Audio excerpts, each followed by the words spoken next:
जब जब मानव सभ्यता ने अंधकार के गर्त में डगमगाते हुए सत्य की राह खोदी,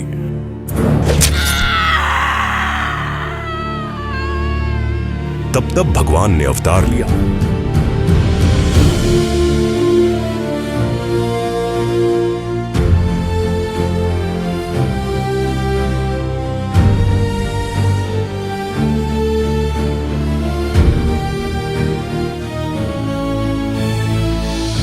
और ज्ञान की ज्योति से उसे प्रकाशित किया। ऐसा ही एक दिव्य अवतार थे महर्षि वेदव्यास।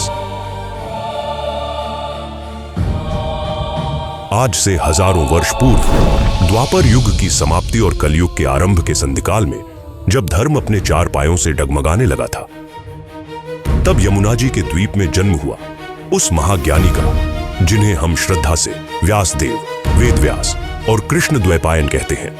व्यासदेव, वेदव्यास, कृष्ण द्वैपायन। उनकी माता थीं सत्यवती और पिता ऋषि पराशर। महर्षि पराशर की आज्ञा से एक नौका में सवार सत्यवती से प्राप्त हुए इस दिव्य पुत्र ने जन्म लेते ही आकाशवाणी की, मेरा नाम होगा व्यास और मैं मानव जाति के कल्याण हेतु ज्ञान का सागर बहा दूंगा। हिमालय की पावन घाटियों में शांत बद्रिकाश्रम में उन्होंने कठोर तपस्या और गहन अध्ययन किया। वेदों की अथाह गहराइयों में उन्होंने डुबकी लगाई और वह दिव्य कार्य किया जो आज भी मानव सभ्यता का स्तंभ बना हुआ है। वेद एक समय में केवल एक ही ग्रंथ के रूप में उपलब्ध थे। अपार, अगाध और गूढ़ सामान्य मनुष्य तो क्या, ऋषियों के लिए भी उन्हें समझना कठिन था। तब महर्षि वेदव्यास ने मानव कल्याण हेतु वेदों को चार भागों में विभाजित किया: ऋग्वेद, यजुर्वेद, सामवेद, अथर्ववेद। इसी कारण वे कहाए वेदव्यास।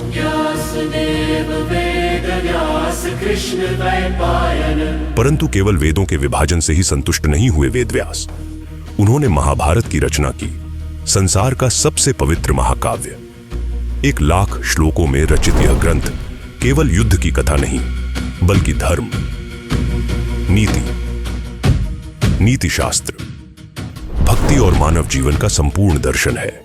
यही नहीं, उन्होंने 18 पुराणों और उपपुराणों की रचना की, जिनमें से प्रमुख है भागवत पुराण, विष्णु पुराण, शिव पुराण, देवी भागवत, मार्कंडेय पुराण।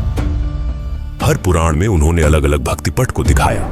कहीं विष्णु को परमात्मा बताया तो कहीं शिव को, कहीं शक्ति की उपासना की तो कहीं प्रकृति के रहस्यों को प्रकट किया। परंतु एक समय ऐसा आया जब वेद व्यास जी स्वयं उदास रहने लगे। उन्हें लगता था कि उन्होंने ज्ञान का विस्तार तो किया, पर आत्मा को शांति नहीं मिली। तब नारद मुनि ने उन्हें भक्ति का महत्व बताया।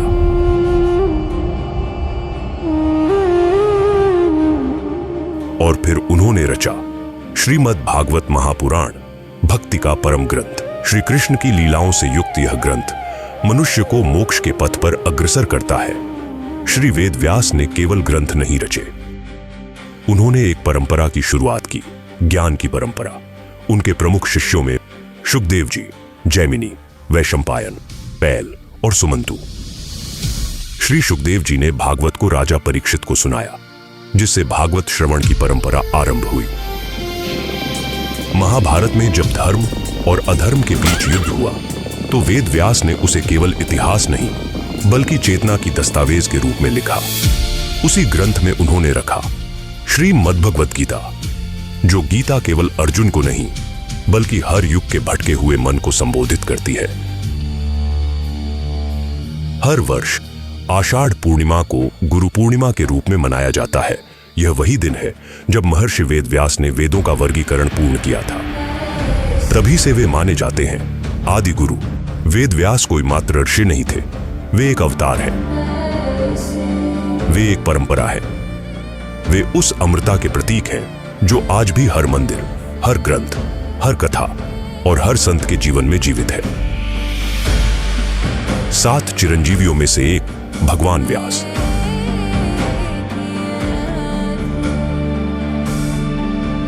उनकी वाणी आज भी हमारे हृदयों में गूंजती है। महर्षि ज्ञान बांटो, धर्म का पालन करो और आत्मा के परम लक्ष्य मोक्ष की ओर चलो। वेद व्यास।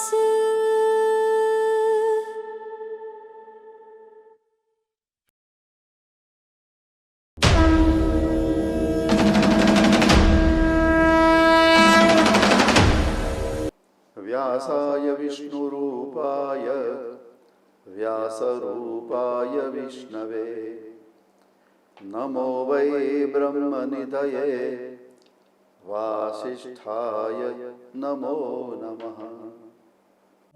गुजरात के वलसाड जिले की गोद में बसा एक शांत, सुरम्य और आध्यात्मिक स्थल धरमपुर। यह केवल एक नगर नहीं बल्कि एक जीवंत धरोहर है। एक ऐसी भूमि जहां प्रकृति, संस्कृति और धर्म का संगम होता है। धरमपुर की पहचान इसकी हरियाली, निर्मल वायु और कल कल बहती नदियों से ही नहीं है, बल्कि यहां के लोगों में सादगी, श्रद्धा और सनातन जीवन शैली दिखती है। धरमपुर आदिकाल से ही एक विशेष स्थल रहा है। यहाँ की पहाड़ियों में बसे अनेक वनवासी और आदिवासी समुदायों ने अपने रीति रिवाज, परंपराएं और आस्था की परंपरा को आज भी जीवित रखा है। आज धरमपुर एक बार फिर इतिहास रचने जा रहा है।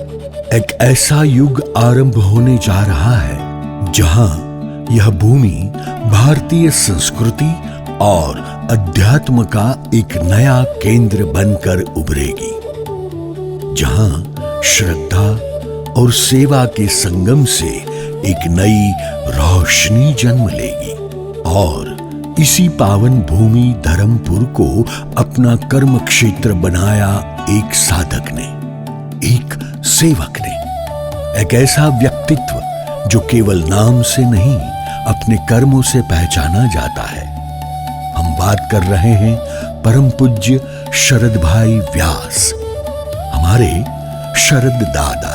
कि वेद व्यास जी अवतार है। हमारे जो 24 अवतार श्रीमद् भागवत में, अन्य पुराणों में है, उनमें भगवान वेद व्यास जी भगवान के कला अवतार है।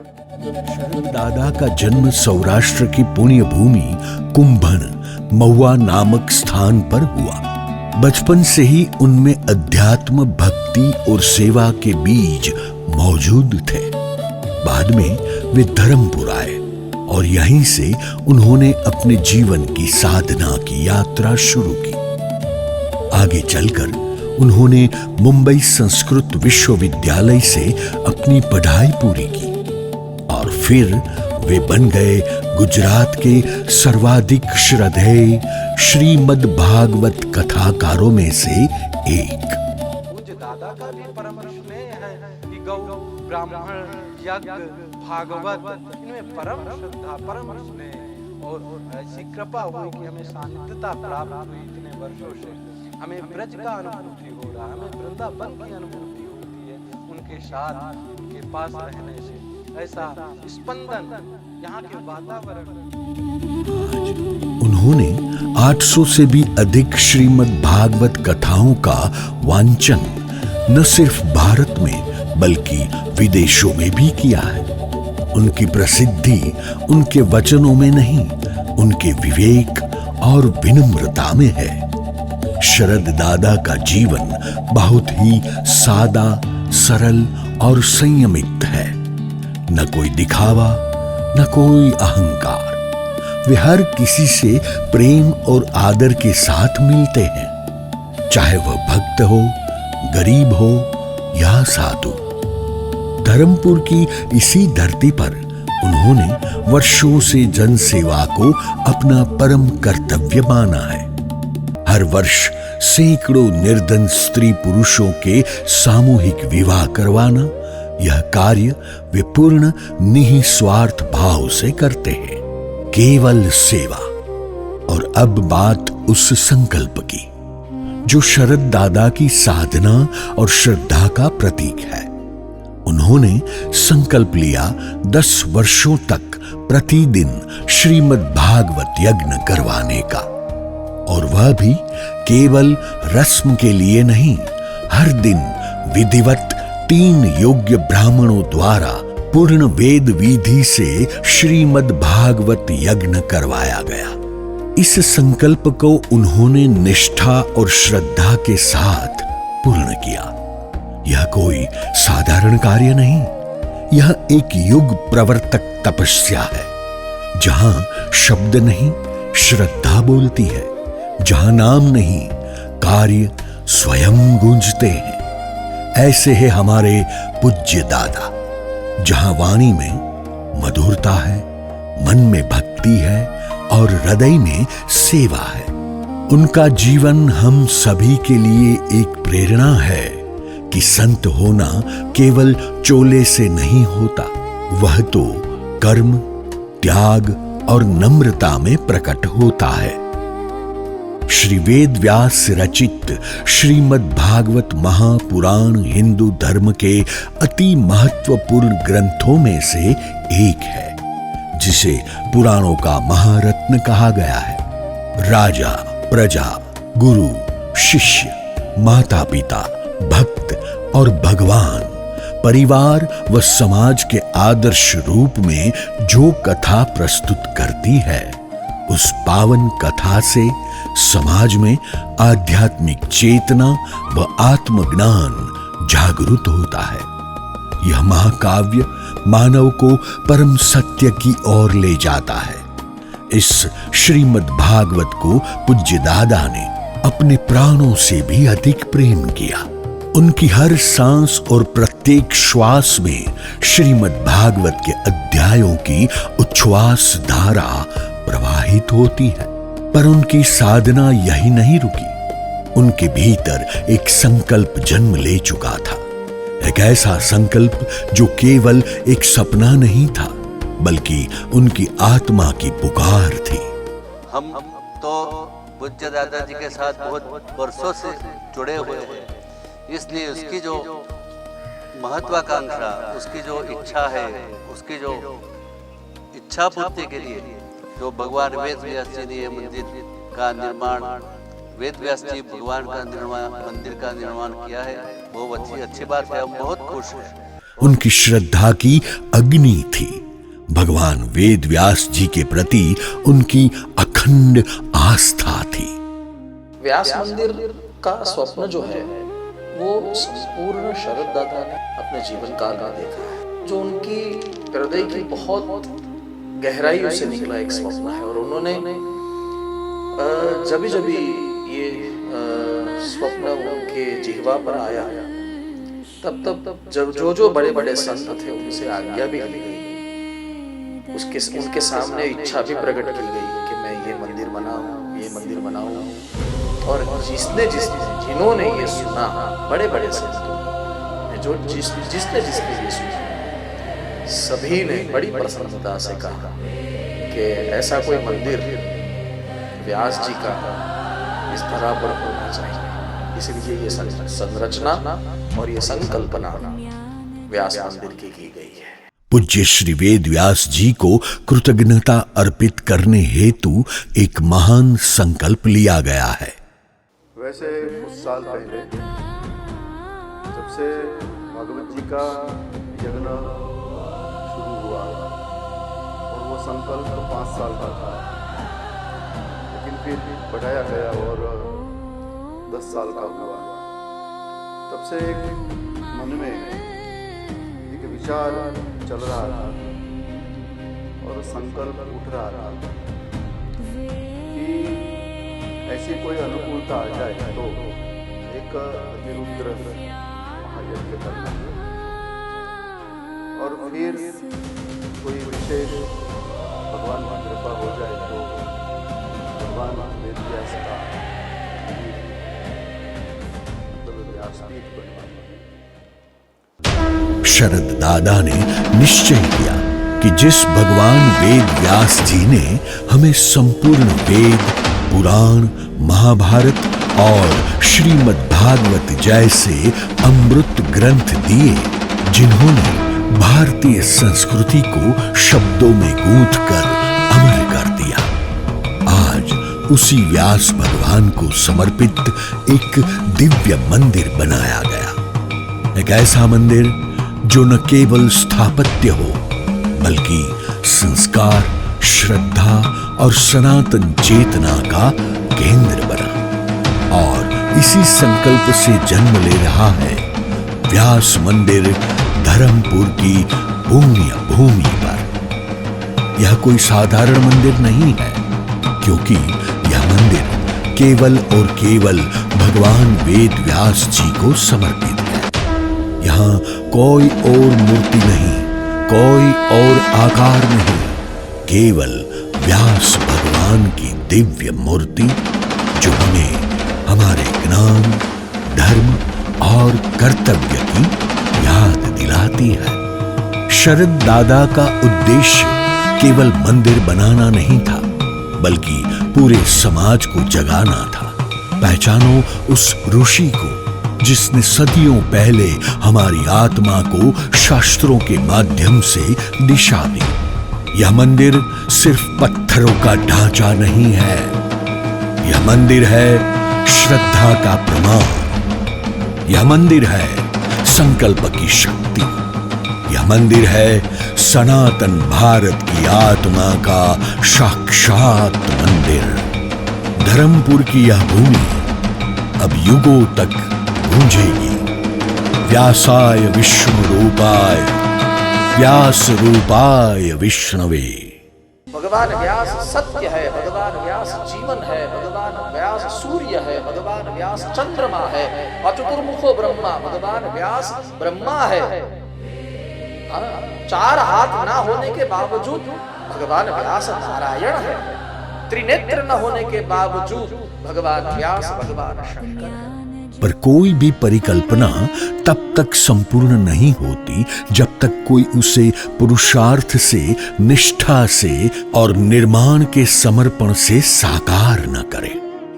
पूज्य शरद भाई व्यास दादाजी के दिव्य संकल्प को साकार करने हेतु जिस तप, त्याग और अथक प्रयास की आवश्यकता थी, उसे अपने जीवन का लक्ष्य बना लिया।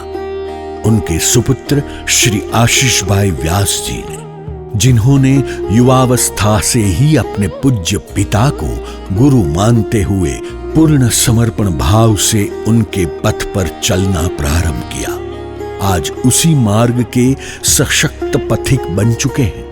उन्होंने ज्ञान प्राप्ति की सीमाओं को लांघते हुए वेदों और पुराणों का गंभीर अध्ययन किया। पिता की उंगली थामे वे श्री वेद व्यास जी के चरणों की धूल को अपने मुट्ठी में लिए संकल्पित भाव से श्रीमद् भागवत की धारा को प्रवाहित करते चले आ रहे हैं। अब तक उन्होंने अपनी कथाओं के माध्यम से समाज को शास्त्रों के निकट लाने में उल्लेखनीय सफलता प्राप्त की है। युवाओं के एक प्रभावशाली कथाकार के रूप में वे युवाओं के दिलों में उतर जाते हैं। आने वाली पीढ़ी की सोच को समझने और उन्हें सच्चे मार्ग का बोध कराने में उन्हें अद्भुत दक्षता प्राप्त है।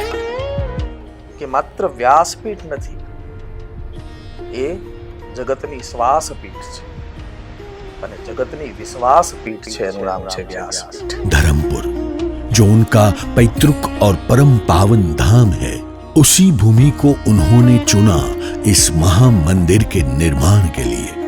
यह निर्णय केवल भावनात्मक नहीं था, यह था आस्था, परंपरा और युग धर्म का संगम। श्री आशीष भाई ने केवल एक निर्माणकर्ता की भूमिका नहीं निभाई, बल्कि एक ऋषि के स्वप्न को यथार्थ में ढालने वाले साधक बन गए।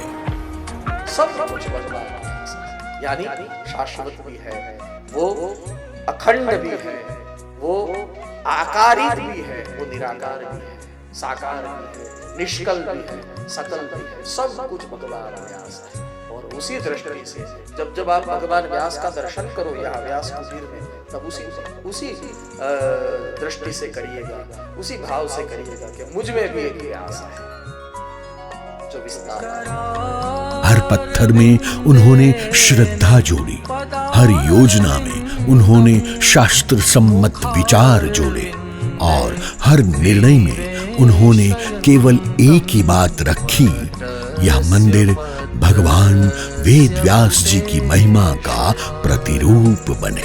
श्री आशीष भाई व्यास ने यह सिद्ध कर दिया कि जब उद्देश्य ईश्वर हो और साधन सेवा, तो हर निर्माण युग निर्माण बन जाता है। और इस मंदिर की आत्मा भगवान वेद व्यास जी की दिव्य मूर्ति, उसके निर्माण की प्रक्रिया स्वयं में एक आध्यात्मिक साधना बन गई। श्री आशीष भाई व्यास ने इस कार्य के लिए केवल किसी मूर्तिकार की नहीं, एक ऐसे शिल्पी की तलाश की जो केवल पत्थर नहीं बल्कि श्रद्धा को आकार देता है। प्रारंभ में कर्नाटक के हुबली शहर के एक कुशल शिल्पकार द्वारा भगवान वेद व्यास जी की मूर्ति का प्रारूप स्केच तैयार किया गया। हर रेखा, हर मुद्रा मानो वेद व्यास जी की अद्भुत दिव्यता को कागज पर उतरने का प्रयास कर रही थी। मूर्ति को साक्षात आकार देने का सौभाग्य प्राप्त हुआ तमिलनाडु के महाबलीपुरम के एक अत्यंत दक्ष तपस्वी शिल्पकार को। और यह कोई साधारण शिल्प नहीं था, यह कार्य था आत्मा से आत्मा का निर्माण। इस भव्य मूर्ति का निर्माण हुआ कांचीपुरम के दुर्लभ काले ग्रेनाइट से, जिसमें हजारों वर्षों तक टिकने की शक्ति है और एक ऐसी आभा है जो स्वयं भगवान की उपस्थिति का अनुभव कराती है। लगभग 8 महीनों तक दिन रात चली यह तपस्या, जिसमें शिल्पी ने हथौड़े और छेनी से नहीं, श्रद्धा और ध्यान से मूर्ति को गढ़ा। हर कट, हर रूपरेखा ऋषि परंपरा की चेतना को जगाने वाली बनती गई।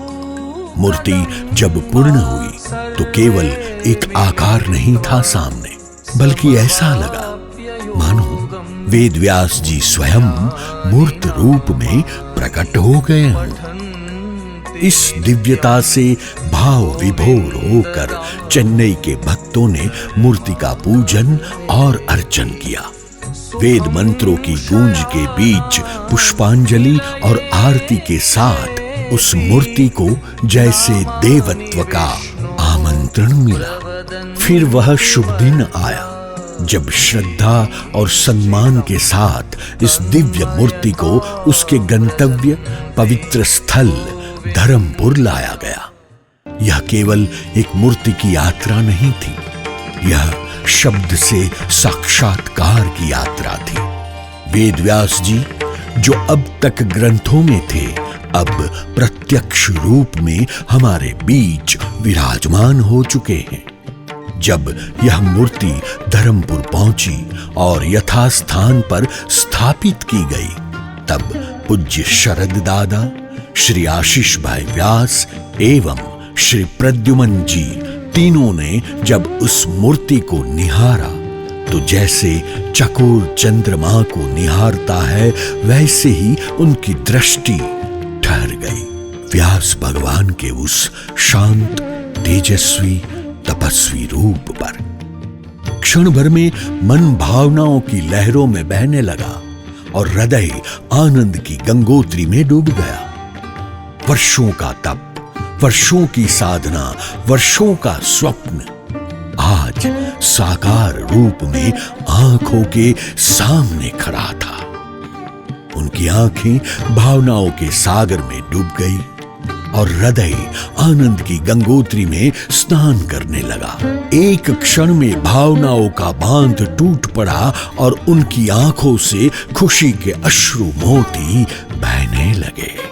ऐसा प्रतीत हो रहा था मानो उनके अश्रु ही आरती की ज्योति बनकर मूर्ति का अभिषेक कर रहे हों। किसी भी पवित्र कार्य की शुरुआत जब किसी महान संत के कर कमलों से होती है तो वह केवल एक संयोग नहीं, वह बन जाती है एक युग का प्रारंभ। श्री वेद व्यास जी मंदिर, इस पवित्र परिकल्पना का शिलान्यास हुआ संवत 2081 के शुक्ल पक्ष अष्टमी तारीख 16 अप्रैल 2024 को धराभूषण पूज्यपाद श्री मोरारी बापू के कर कमलों द्वारा। मोरारी बापू, जिनका संपूर्ण जीवन राम कथा की ध्वनि में बसा है और जिनका हृदय सत्य, प्रेम और करुणा का सागर है। શ્રીમદ ભાગવતના આજના કાળમાં જે વક્તાઓ છે એમાં એક બહુ જ વ્યક્તિત્વ, બહુ જ મોટું સફળ અને સુફળ વ્યક્તિત્વ ભાગવતાચાર્ય પૂજ્ય શરદ દાદા। पूज्य श्री मोरारी बापू, जो श्री शरद दादा के निकटतम हृदयस्थ सखा हैं, जिन्हें दादा के प्रति बेहद प्रेम है, उनका मानना है कि यह श्री वेद व्यास जी का मंदिर इस धर्मपुर की पावन धरा पर ही बनना था। व्यास जी ना मंदिर तो हशे, મને ખબર નથી, પણ ધરમપુરમાં તો વ્યાસ મંદિર જ હોવું। यह धर्मपुर अब श्री वेद व्यास तीर्थ बन जाएगा। भगवान वेद व्यास जी के मंदिर का संकल्प ही अपने आप में एक पावन विचार है। वो सब भगवान की कृपा से और भगवान की इच्छा से ये सब हो रहा है। संकल्प तो उठते रहते हैं, लेकिन संकल्प पूर्ण करना वो भगवान के हाथ की बात होती है। तो इसलिए ये दूसरा भी संकल्प मेरा और हमारे परिवार का पूर्ण होना। और श्रीमद् भागवत उस विवेक की जननी है। इस व्यास मंदिर की एक विशेषता यह है कि इस मंदिर में श्री वेद व्यास जी की मूर्ति के नीचे गर्भगृह की नींव में, जिसे न्यास या गर्भन्यास कहा जाता है, एक निधि पात्र स्थापित किया गया है। इस निधि पात्र में 21 पवित्र वस्तुएं श्रद्धा और विधि पूर्वक स्थापित की गई है। इन पवित्र वस्तुओं में सम्मिलित है चतुश्लोकी श्री कैलाश बिल्व पत्र, अतिरुद्र की भस्म, रानी सिक्के, कोरी सिक्के, सुवर्ण मुद्रिका, 2 सुवर्ण रुद्राक्ष, रुद्राक्ष की कंठमाला, रुद्राणी कंठमालिका, 2 हीरे, 5 मोती, 1 पोखराज रत्न, 1 नीलम, 1 गोमेद, 6 शास्त्रीय यंत्र और पूज्य दादा का संकल्प पत्र। यह निधि पात्र वहां केवल परंपरा के निर्वाह हेतु ही नहीं, बल्कि इसके धार्मिक, आध्यात्मिक एवं वैज्ञानिक कारणों के आधार पर स्थापित किया गया है। इससे मंदिर में दिव्य ऊर्जा का संचार होता है और संपूर्ण मंदिर परिसर में एक निरंतर आध्यात्मिक ऊर्जा की अनुभूति होती रहती है। नमोस्तुते व्यास विशाल बुद्धे फुल्लारविंदाय पत्र नेत्र येन त्वया भारत तैल पूर्णः प्रज्वालितो ज्ञानमयः। शब्दों का अंत होता है पर अनुभवों का नहीं। कथा पूरी हो सकती है पर श्रद्धा कभी समाप्त नहीं होती। श्री वेद व्यास जी का यह मंदिर एक संकल्प से जन्मा, एक पुरुषार्थ से खड़ा हुआ और अब बन चुका है आस्था, चेतना और आत्मज्ञान का तीर्थ। यह तीर्थ आपका इंतजार कर रहा है। आइए एक बार धर्मपुर अवश्य आइए। यहां की मिट्टी में शांति है, यहां की हवा में वेदों की गूंज है और यहां की ऊर्जा में स्वयं भगवान वेद व्यास जी का आशीर्वाद है। यह स्थान केवल दर्शन का नहीं, बल्कि जीवन को दिशा देने का स्थल है।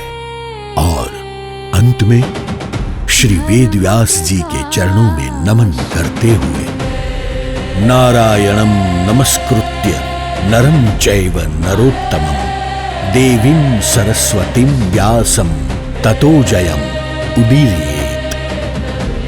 वेद व्यास एक अवतार, एक यज्ञ, एक